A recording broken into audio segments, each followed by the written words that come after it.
I want to talk to you today about wilting and withering.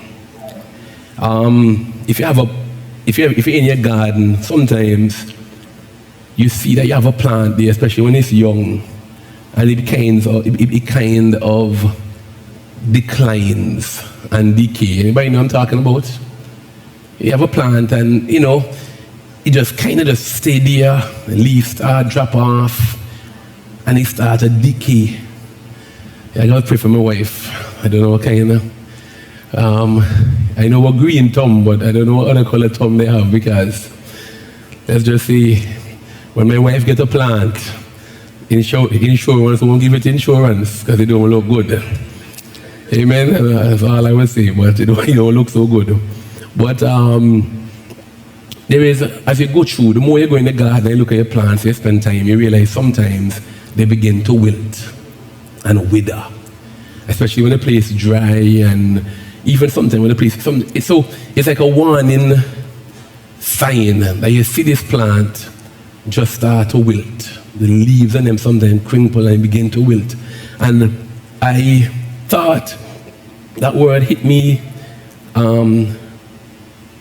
withering. And even recently I just planted 2 crotons, 2 flowers, and I noticed one of them, as I've been walking back and forth for the last 2 weeks, it just seemed to be wilting. It was shredding more and more leaves, and I give it some more water, spend a little more. I'm going to try to get some fertilizer this week, but it's 2 of them I plant. One of them doing pretty well, and one of them just look like he's struggling. And sometimes it's frustrating and discouraging, in spite of all the efforts they put in, a plant dies. Anybody know the pain of losing a plant? Yeah, you see, Jerry. until you put it in, you're not going to understand the pain. Just the ground, they don't know. Especially when you plant it from a seed and you transplant it, you wait to see if the root catch. Some of y'all don't know, the green life. But for those of you who know, you know. Amen? I had a bad day sometime when you lose a plant. But before it dies, sometimes, not almost all the time, before it dies, it withers. So I went to the Bible today and looked up withering.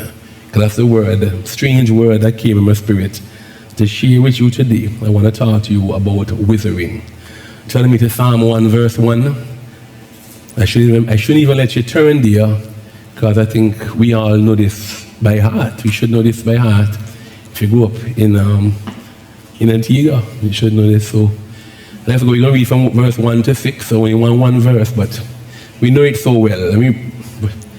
Blessed is the man that walketh not in the counsel of the ungodly, nor standeth in the way of sinners, nor sitteth in the seat of the scornful. But his delight is in the law of the Lord, and in the law does he meditate day and night. And he shall be like a tree planted by the rivers of water, that bringeth forth his fruit in his season.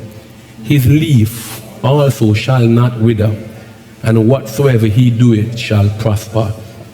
The ungodly are not so, but are like the chaff which the wind driveth away. Therefore the ungodly shall not stand in the judgment, nor sinners in the congregation of the righteous. For the Lord knoweth the way of the righteous, but the way of the ungodly shall perish. Only one verse in this to start, but it's such an iconic verse. If you don't even know much verses, Psalm 1, Psalm 23. But it declares here in verse 3 that the righteous man shall be like a tree planted by the rivers of water, that bringeth forth his fruit in his season. His leaf also shall not wither, and whatsoever he doeth shall prosper.